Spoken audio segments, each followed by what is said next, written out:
Welcome to Morning on the Mall. Mark Levin, the great one. Mark, good morning to you. How are you? Wow. I'm good. How are you? Yeah, is that an introduction or what? Yeah, what's going on? All we needed was a little reverb. And we're going to get memos from Rush and Chris Plant. Everyone's going to... All right, so listen, I want to get right into this thing with immigration because it appears, everything that I read, and there's a lot to be read on this topic, suggests that the president this week, as he returns from his trip around the world, is going to do something on immigration, and it seems like he's going to give amnesty and green cards to about 5 million people who are currently in this country illegally, and he's going to do so without involving Congress one whit.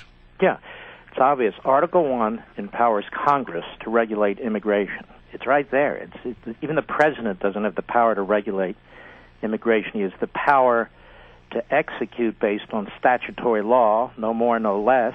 The power to determine when to prosecute cases or not is an outgrowth of that. He doesn't have the power to just throw the law aside and say, I'm not going to deport 5 million people, I'm going to give them legal status. But look, we know all this. Here's the problem. What is Congress going to do about it? Right. I want to make it clear to all the morning listeners. Our federal government has been shut down 18 times since 1976, and shut down really doesn't even mean shut down. But let's play along. 18 times. The longest period of time, 3 weeks under Jimmy Carter. The most numerous times, 6 times, under Ronald Reagan. They were fighting over the MX missile. They were fighting over water projects. They were fighting over the things they needed to fight over. It shut down for a long period of time when Newt Gingrich was fighting Bill Clinton, and the Republicans in the House were demanding that Clinton balance the budget. What happened ultimately there is that Clinton agreed he'd do it over 7 years. Now he brags about it. And they also insisted that he act workfare to welfare, which he wouldn't do, but then he did as well. These so-called government shutdowns have done great things, been very beneficial to the American people. Now, quickly, for the Republicans to get up, the majority leader soon, and the Republican leader, McConnell, to say, we will not shut down the government, is to immediately say, if the government is shut down, we Republicans did it. That's number one. It's so crazy. Number two, we will not threaten our debt situation. The government's been shut down 18 times. It has never threatened the debt situation. Number three, we're not talking about a damn water project here. We're talking about the President of the United States seizing the core power of Congress, the power to make laws over immigration, exercising it without any constitutional authority whatsoever, Congress beating its chest, going on radio and TV, members complaining they've never seen anything like this in their lives. It's a threat to our republic. Our buddy Charles Krauthammer saying this is an existential threat, but hush, don't get all worked up about it. And I'm saying, when the hell will the Republican leadership step up, explain to the American people that they are defending our constitutional system against an out-of-control president? That's what's at stake. And the last time we shut the government down, they trashed Ted Cruz, and we won 9 Senate seats and 12 House seats. Hey, Mark, let me also, you talk about this whole so-called government shutdown scare. Let's not also forget that in 1990, when President George Herbert Walker Bush, against his campaign pledge, agreed to increase taxes because Speaker Tom Foley and George Mitchell in the Senate forced him to do it, it was because George Bush was acting prudently. He said he didn't want there to be a showdown with Congress and have a government shutdown. So Republicans are damned if they do and damned if they don't on this. Sometimes, you know what, Larry, you do the right thing because it's the right thing.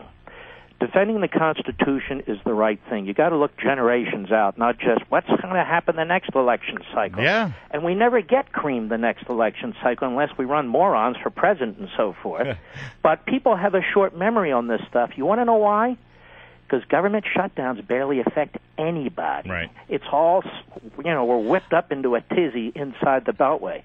But otherwise, what is Congress going to do? Yeah. Nothing. Well, let me ask you this. Also, the president claims through his executive action that, listen, it's no big deal. The next president can come in and reverse my executive action. It happens all the time. Well, what happens to those so-called 5 million people who suddenly get green cards? Is another president able to come in and just revoke those green cards? Or is President Obama being disingenuous? Well, there's a couple of things. Yeah, he's disingenuous because what the courts do at some point is when a president does something like that, You have what's called vested rights that come with that, and all of a sudden you've got 5 million people who have due process rights to go into some court and challenge what's being done. Yep.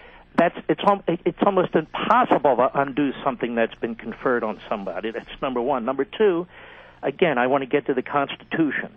He will have done severe damage to the Constitution. And what's interesting is this country is in a trajectory in one direction. We don't seem to get back to constitutional limited government. It seems to only go in one direction. What do you think of Hillary Clinton or Elizabeth Warren or the rest? Once he does this, they're going to build on this. Yeah. Pile tyranny on top of tyranny. This is a huge problem, and the Republicans in Congress are not living up to their oath to uphold the Constitution if they don't take a stand on this right now. All right, I got to ask you about the Gruber thing. You know, this What guy, Gruber thing? this Jonathan Gruber. Well, apparently that's what the president said. What are you talking about? Yeah. Oh, yeah, I just learned about the Jonathan Gruber thing. The guy who was the architect of Obamacare. I just heard about this. He just heard about this. Yeah, right. He's going out and saying that, you know, we pulled one over on the American people because they're stupid, and you know, we designed this thing not to have any transparency.